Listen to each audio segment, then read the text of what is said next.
ఈరోజు ప్రణయ్ కేసు విషయంలో నల్లగొండలో వచ్చినటువంటి తీర్పు ఏదైతే ఉందో ఆ తీర్పు ఒక నేరస్తులకు ఒక కనువిప్పు అనేది కలగాలి, కనువిప్పు కావాలి. ఎందుకంటే మా బాబు ప్రణయ్ హత్య జరిగినప్పుడు ఇదే చివరి హత్య జరగాలని చెప్పి జస్టిస్ ఫర్ ప్రణయ్ అని చెప్పి చాలా మేము పోరాటం చేశాము. కానీ ఆ హత్య తర్వాత కూడా చాలా హత్యలు జరగటం అనేది జరిగింది.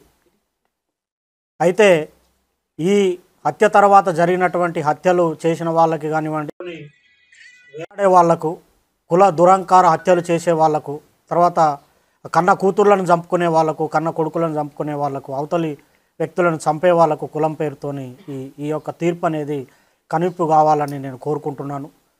వాస్తవంగా ఈ ఇన్సిడెంట్ తర్వాత మీ అందరికీ తెలుసు, చాలా లాస్ అయిపోయాం మేము. ఇప్పుడు మాకు కొడుకు లేకుండా పోయాడు, అమృతకి భర్త లేకుండా, తర్వాత నా మనవనికి తండ్రి లేకుండా పోయాడు. తర్వాత మారుతిరావు ఆయన అమృత ఫాదర్ ఆయన కూడా సూసైడ్ చేసుకున్నాడు. తర్వాత ఈ ఇందులో ఉన్నటువంటి 7 మందికి సుభాష్ శర్మకి ఉరిశిక్ష, తర్వాత మిగతా 7గురికి 6 మందికి జీవిత ఖైదు విధించడం అనేది జరిగింది. వారి కుటుంబాలు కూడా బాధపడుతూ ఉంటాయి. కాబట్టి ఎవరైతే ఈ సుపారీలు తీసుకొని హత్యలు చేసే వాళ్ళకి ఇది ఒక కనువిప్పు కావాలి. ఏదన్నా ఉంటే మాట్లాడుకోవటం కానివ్వండి, సమస్య పరిష్కారానికి సామరస్యంగా చేసుకోవాలి తప్ప మేనేజ్ చేయొచ్చులే, వాళ్ళకి అంతో ఇంతో డబ్బులు ఇవ్వచ్చులే, మేనేజ్ చేయొచ్చులే అని చెప్పి చంపడం అనేది కరెక్ట్ కాదు. ఈ కేసు విషయంలో మమ్మల్ని కూడా అనేక రకమైనటువంటి ప్రలోభాలు పెట్టినప్పటికి కూడా మేము ఎక్కడ లొంగకుండా న్యాయం జరగాలి, ఈ హత్యతోని మిగతా కుల హత్యలు ఆగిపోవాలని చెప్పి మేము పోరాటం అనేది చేయటం జరిగింది. 6.5 సంవత్సరాలు మేము ఎదురు చూసాము న్యాయం కోసం, మేము సాక్ష్యం చెప్పి. ఇందులో ముఖ్యమైనటువంటి పాత్ర పోషించినటువంటి అప్పటి డిఎస్పి శ్రీనివాస్ గారికి ప్రత్యేకమైన కృతజ్ఞతలు ఈ సందర్భంగా తెలియజేస్తూ ఉన్నాను. ఎందుకంటే సారు ఐఓగా చాలా గొప్పగా ఆ కేసును పకడ్బందీగా, చాలామంది మమ్మల్ని అన్నారు ఎందుకు కేసు లేట్ అవుతుంది, ఛార్జ్షీట్ లేట్ అవుతుంది, ఏదో జరుగుతుందని. కానీ సార్ మీద మేము నమ్మకం పెట్టుకొని ఉండటం వల్ల లేట్ అయినప్పటికి కూడా ఒక పకడ్బందీ 200 పేజీల ఛార్జ్షీటు, దాదాపు 100 మంది సాక్షులను పెట్టి ఛార్జ్షీట్ వేసి గట్టిగా కేసును పకడ్బందీగా చేశారు. తర్వాత దానికి సహకరించినటువంటి ఎస్పీ రంగనాథ్ గారికి కూడా ఈ సందర్భంగా ప్రత్యేకమైన కృతజ్ఞతలు తెలియజేస్తూ ఉన్నాను.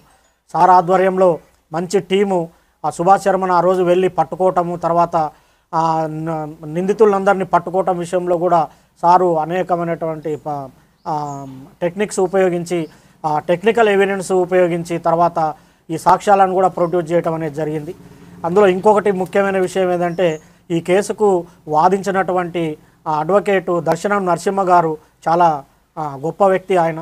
ఎందుకంటే ఆయనకు కూడా ఎలాంటి ప్రలోభాలకు లొంగకుండా ఒక న్యాయం అనేది జరగాలి, ఈ సొసైటీలో న్యాయం ఉండాలని చెప్పి ఆయన కూడా గట్టిగా ఎలాంటి ప్రలోభాలకు లోను కాకుండా ఆయన కూడా చివరి వరకు కూడా న్యాయం కోసం పోరాటం అనేది చేయటం జరిగింది. చివరికి ఈరోజు వచ్చినటువంటి తీర్పుతోని న్యాయం అనేది జరిగింది. వాస్తవంగా అందరూ మీకు సంతోషంగా ఉందంటారంటే సంతోషం కాదు, ఇది వాస్తవంగా ఏంటంటే నా బాధను ఎవరు తీర్చలేరు, కొడుకు లేని బాధ ఎవరు తీర్చలేరు.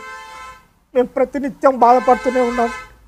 ఎవరన్నా బయట బాబులు కనపడినప్పుడల్లా, మా బాని క్లాస్మేట్స్ కనిపించినప్పుడల్లా బాధ ఉంటుంది.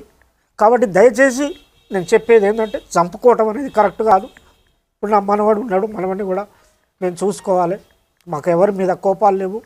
మేము ఈ కేసు విషయంలో సాక్ష్యం చెప్పాము, మా బాధ్యత మేము నిర్వర్తించాం. కేవలం ఈ హత్యలు ఆగాలనే ఉద్దేశంతోనే చెప్పాము తప్ప వేరే మరొకటి కాదని ఈ సందర్భంగా నేను తెలియజేస్తున్నాను. న్యాయస్థానం కూడా కరెక్ట్ అయిన తీర్పిచ్చింది. ఈ సందర్భంగా చివరిగా నేను చెప్పేటి ఒకటే, న్యాయం అనేది ఉంటుంది. పోలీసులు కానివ్వండి, చట్టం కానివ్వండి, న్యాయమూర్తులు కానివ్వండి, న్యాయవాదులు కానివ్వండి ప్రలోభాలకు లొంగుకారు.